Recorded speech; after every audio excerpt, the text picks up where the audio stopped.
Dear readers, till now you have listened almost half of the contents of this book. Dhanwan Evam Nirdhan Mansikta is the name of the new chapter that will give you a different way of your thinking. Friends, this is my favorite topic and I not only love it but also implement it in my life. So let us start the chapter. Dhanwan Evam Nirdhan Mansikta. The purity and independence of our thoughts only makes us rich. These three words, thoughts create life, contain the essence of our whole life in themselves. Imagine that you are sitting in the middle of a society where each and every person is demonstrating spiritual intelligence. May everyone's heart be at peace. Decency should be clearly visible on everyone's face. In such an environment, you will automatically get the feeling of excessive energy. Your time will stand still. You will have a feeling towards yourself that you are taking proper advantage of your life. Your every moment must be giving you a feeling of joy and happiness. In such an environment, in general, all the sufferings of our physical body would seem to come to an end. One may not talk to anyone through words, but even after that all the work will go on smoothly. One will get such intellectual power which basically every living being in the world always imagines. This imagination has actually been presented to you keeping in mind the rich ideological system. To create such an environment, many types of religious monasteries etc. have been established in the world today. In most of the maths, it is told in a neutral sense that the divine authority basically establishes a platform between Prakriti and Purusha. The real purpose of life is to play one's role in this material world in the best possible way. The title of the chapter alludes to this. Guru Nanak Dev Ji Maharaj has said a line in his messages, the essence of which is that one who has conquered his mind has conquered this world. This line has also been inscribed as a special couplet in Goswami Tulsidasa's Ramcharit Manas. Our mind is actually a platform on which energy has to take the form of thoughts in order to sit on it. We probably do not know how thoughts are formed. Our brain is basically a lamp in the form of light, which manifests the fire in the form of thoughts, in the form of mind, in the form of wick, in the form of intellect. That is, the kind of thoughts that gather in our brain, we will awaken the same environment. To know how to control thoughts is generally a very difficult and rare thing to do.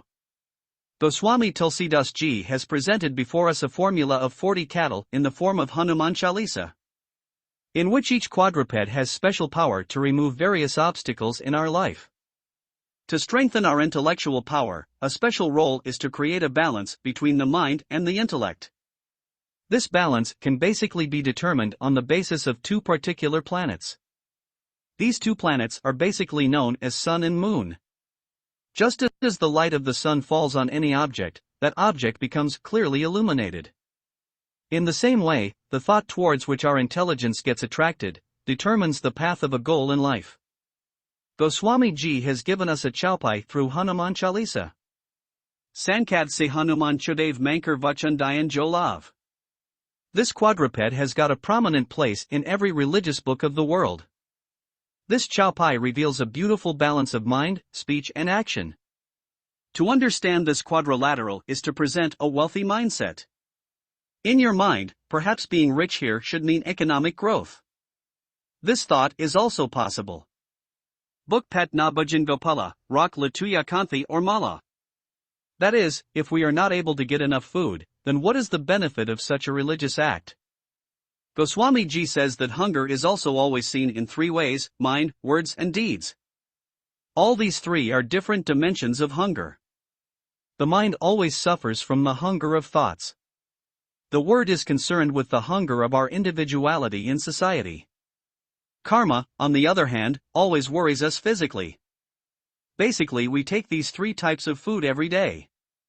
We are so engrossed in our personal lives that the feeling towards them in our society does not arise in the true sense. Not all of us are directly aware of these three. We try to respect these three indirectly by following our values and traditions. Our life supports us only as long as it gets these three foods. These three types of food are available in three types of categories, which we understood in the previous chapter also through symbols. These three categories are actually three dimensions of external nature. Our outer nature is always sensitive to the inner nature. By consuming these three types of food items, to awaken the inner nature, the outer nature purifies our entire environment. These three categories are basically prevalent in Sattvik, Rajasi, and Tamasic form. In the present modern era, we can see these three only by connecting them with our food style. But these three are directly related to the thoughts being established in our mind. It is said that if someone's money is taken away from him, he will feel tired up to some percentage. If his health deteriorates, he will experience immense amount of suffering. But if someone's character is broken, then he gets humiliated in the society. Our character is basically determined by our thoughts. Today, through this chapter, we will present something in front of you through which you will be able to see your society directly. By outlining today's modern society with the grace of Sri Ram, Goswami Tulsidas has explained it clearly in Sri Ramcharitramanas. Goswami Ji writes that an era will come when the distinction between mother, sister and daughter will end.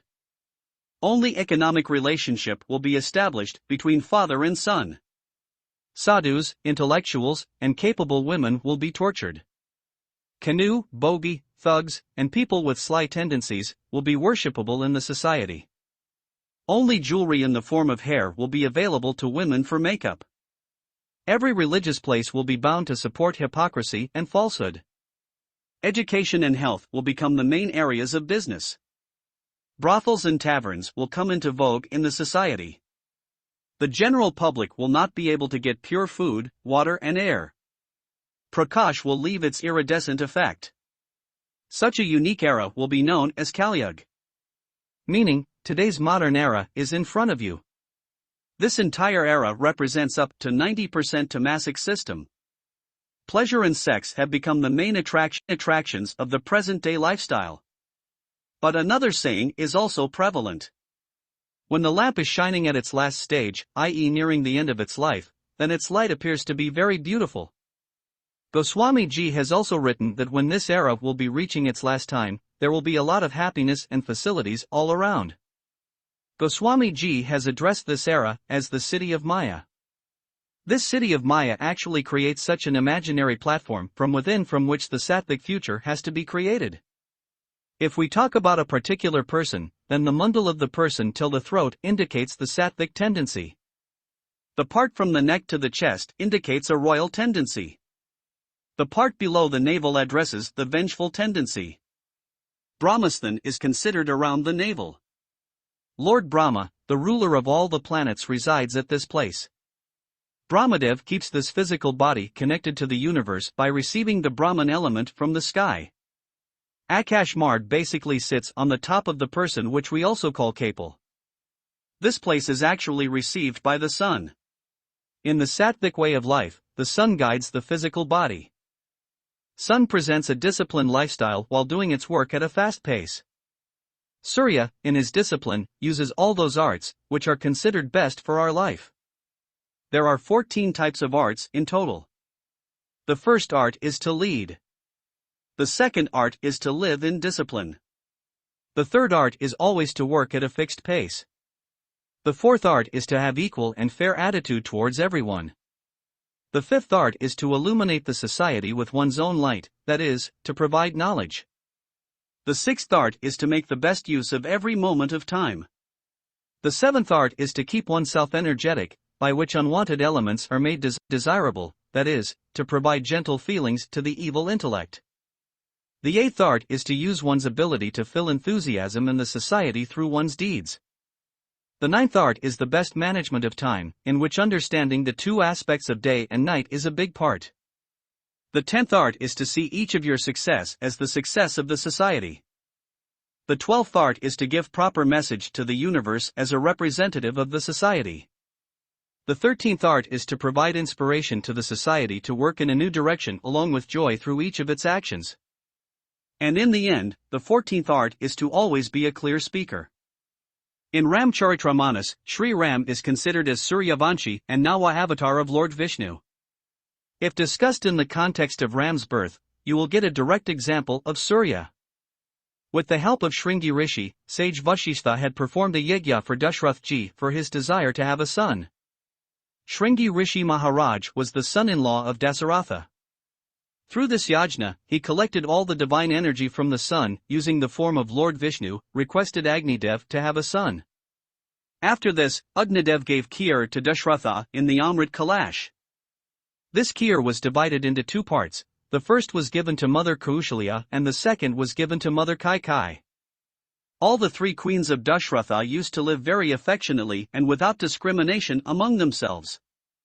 Mata Kaushalya and Mata Kaikeyi gave 1/3 of their Kheer to Sumitra. After this, Mother Kaushalya gave birth to a bright child like the sun in the form of Sri Ram. Mother Kaikeyi gave birth to a son who was a storehouse of knowledge in the form of Sri Bharat.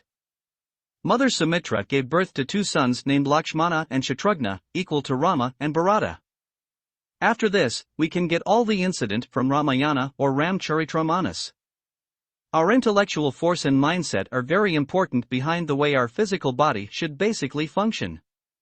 The purpose of this description of the life character of Sri Ramji was to tell you the 14 pillars of Sattvik ideology.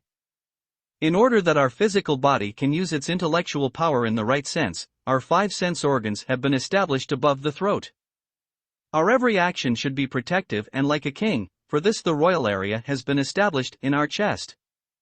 Only one planet does its work at this place, which is the dearest and closest to the sun. This planet is called Mercury. Buddha has got the number 5 in numerology. If 5 is observed carefully, it shows the base svastik of Sri Yantra. If the Brahmastan remains healthy, then human life can be able to live its life with sattvic and royal tendency. But being influenced by it, it gets attracted towards vengeful and royal life. Our heart always works like an engine. This engine has to deliver its energy to the whole body through the blood.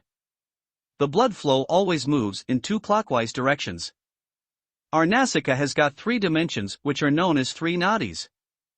In these nadis, Ingla, Pigla and Sushumna are the 3 main ones. If we learn to use these 3 properly, then our life comes completely under our control. But this is not possible. Basically, we have to know what are the points by using which we can develop our intellectual potential. When our nasika receives air from Ingla, i.e. straight direction, then the flow of energy starts in the clockwise direction. In such a situation, we get the ability to work especially enthusiastically. Our attitude begins to be disciplined. If the Pingla Nadi is activated, that is, we breathe through the opposite nostril, then it especially exerts its influence on our intellectual power. It gives us coolness and also calms the mind. The Sushumna Nadi between these two gives us a balanced feeling, which we take advantage of for mixed activities. In a healthy body, the balance of these 3 is in 3:2:1. That is, if the straight i.e. Surya Nadi will work for 3 prahars, then the reverse means the lunar Nadi will work for 2 prahars. One round of the middle will work both the trains simultaneously. According to Yoga Shastra, it can be understood more deeply. But our aim should basically remain focused to our subject. When the mindset is wealthy, our physical body naturally feels healthier. In such a situation, most of the sattvic energy flows in our body. Limited and strong thoughts appear in our mind, which are easy to implement. It indicates the lack of energy of the mentality, that is, the lack of intellectual power. It is easy for a person with sattvic ideology to get everything. Even with his small efforts, he is successful in influencing the society.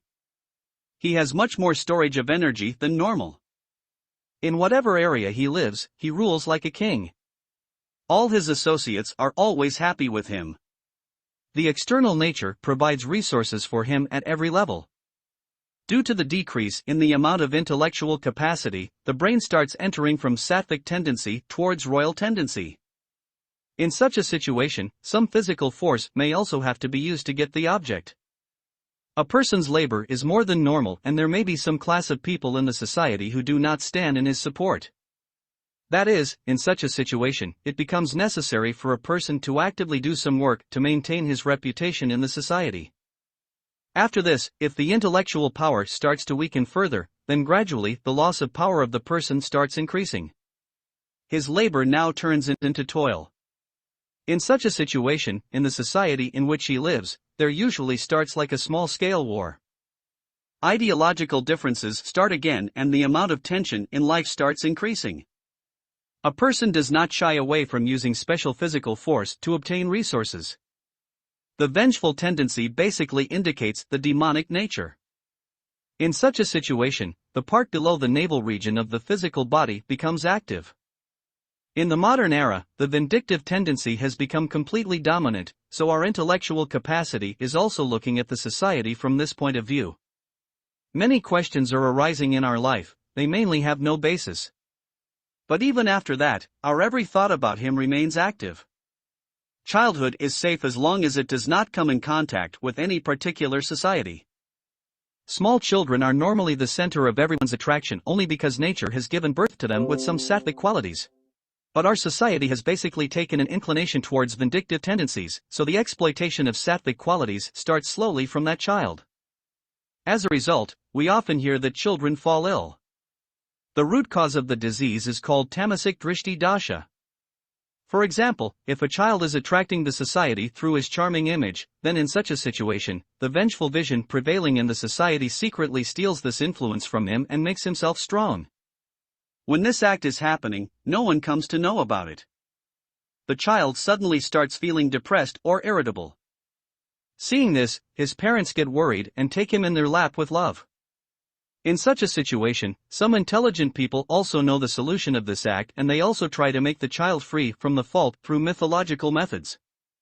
Especially the old women of the house where society know about this type of special work to cure the health of the children and also cooperate. These types of incidents are increasing day by day in the society because it is used on a large scale. Only one sample has been kept before you, which we will explain in a little detail further. It is never the case that vindictiveness remains a complete obstacle in human life. But the intellectual level of the person is not balanced. At present, efforts are being made to establish a balance between the intellectual level and the vindictive level secretly. But this effort is much less than what it should be. Vindictive activities like drinking alcohol, consuming tobacco, using foul language, always being attracted towards sex and luxury, considering woman only as a useful thing, considering man as a means of earning money, generally shows its form in this way. R. Causing misery to the majority in order to collect one's own happiness. Men have special attraction towards the lower part of a woman's chest or waist. Special influence of women towards the physical beauty and strength of men. Improper use of clothing. Consuming food items that are keeping distance from nature. Promoting anti-religious activities in religious programs. We are seeing many such examples in the present modern era. In summary, a person is making special use of his life to fulfill the needs of the lower part from the navel. Such a life is basically considered to be an abuse of nature. Let's put some questions in front of you, we will also provide you the answers to them. Why do we brush our teeth in the morning? Why do we take bath every day? Why does hair fall once or twice a week? Why do we wash hands especially after defecation? To know the answer to each of these questions, it will be necessary for us to give knowledge of its real nature to our intellectual power for a few moments. Our physical body basically operates in 3 dimensions. We have used them many times before. The primary dimension is our inner nature. The second dimension is a form of our physical body and the third dimension is the external nature we see. Our physical body is like an instrument in harmony with nature. Basically, the inner nature defines the energy field of our abode. Energy from outer nature is collected and used for inner nature. This energy is purified and returned back to the external nature. For example, when we get food and water from the outer nature, then we keep it on the category of purity for the inner nature. We get sufficient amount of oxygen for internal progress in the air that we take every moment. When we expel this air, the air of the inner nature gets mixed in it, which the outer nature is able to use. The energy field of our inner nature is mainly useful for the outer nature. In the same way, the energy field of the outer nature provides special force for our inner nature. When we want to clean our inner nature, then for this we have to use and consume the substances created by the outer nature. This is the reason why we have to clean those parts of our physical body after our daily activities which are used as a platform between the outer and inner nature. The way a bilingual person facilitates the exchange of ideas between two people. In the same way, our physical body also acts as a bridge between the inner and outer nature. In general, we all do only actions in many areas and also accept the attainment without any logic. Our physical level is active only on those actions where we come under the influence of another person or class. In the present modern era, the use of our inner nature, for our own sake, is possible only as much as is necessary for daily activities. Besides this, the external nature easily makes use of our physical body.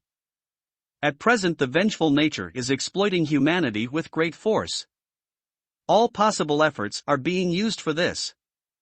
A common man makes small efforts for his security and future investment.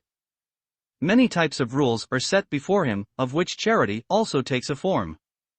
But there is also a group which has the capacity to consume more than 90% of nature's resources. He also does charity from a commercial point of view. Poor mentality is used for what form charity should take. In fact, it is an act of the rich mentality. You might have understood a little about the rich mindset till now, but after understanding the poor mindset, your thoughts will become more prosperous. If poor mentality is understood in one word, then it can basically be taken as narrow or small thinking. Wealthy mindset means largeness of heart. Let us try to explain through a small story in front of you. In a village, there used to be high-quality saints. There was a specialty with him that he used to meet the supreme power easily and also used to share his feelings. This thing was also prevalent in many villages. Once a villager made a proposal to him. He requested that he also wanted to see the Supreme Being with him. The saint liked this very much. Expressing great happiness, the saint said that if he comes early tomorrow morning after retiring from daily activities, then we will go together. The villager was very happy after hearing this speech of the saint, and he told this to all his acquaintances. Generally, the villagers used to sarcasm on the image of the saint in that village, but everyone also decided to walk to enjoy. The next morning, almost the entire society stood outside the residence of the saint. When the saint saw the whole society, the saint became even more happy. After this, with the sound of his devotion, the saint walked along with the whole society. Even before the boundary line of the village, the supreme power created an illusion. A lot of money was seen scattered on the way. All the people in the society who were leading a poor life got busy in collecting money. In no time, 2/3 of the villagers got busy collecting money. But now there were some people for whom this type of money was normal. The rest of the society followed the saint in the same way, as if the yatra had been going on since the beginning. Gold coins were found scattered at a short distance from the border area of the village. Seeing this, most of the people of the society got busy in collecting them. Now only a few rich people of the count were left with who were still walking together, for whom even these gold currencies were not a special center of attraction. After only a short distance, the most amazing thing happened. Precious gems were now scattered on the way. Even the remaining people of the society could not stop us and got busy in collecting them. This happened because this Thanksgiving class was also not originally as wealthy as we imagine it to be. Even now the saint, without knowing that how many people of the society are walking with him, he was walking engrossed in his devotion. In the end, when the saint met his beloved and told him very humbly, "O Lord, I am very happy today." Hearing this, Aravya asked, "What is the special reason for your happiness?" Then the saint said that, "O great armed man, today the whole society has come to meet you." Hearing this speech of the saint, Aravya started saying with a slow smile, "That which society are you talking about?" The saint did not look back the whole way, and he was not even aware of what kind of incidents happened on the way. After listening to his words from his idol, he looked back and was surprised. He was the only person to reach this place. After this, his worshipper told him the parable of the whole incident. Aravya was surprised to hear this. Then his idol told him that every person is living his life with his hunger. You too have a hunger, but it is beyond this material world. The illusion of this material world therefore never attracts you. In fact, even if you achieve something in this material world, it will awaken within you the disorder of attachment or greed, due to which your mindset becomes narrow. But if you want the real upliftment of your life, then you must prevail in your heart of magnanimity. Generally, every person in his life thinks that this whole universe can be under his control. For this he also presents his best. In general, it is also in vogue that what we have brought and what we will take with us. But if you want to understand the summary of all these, then you can get the answer only by thinking about your personal development.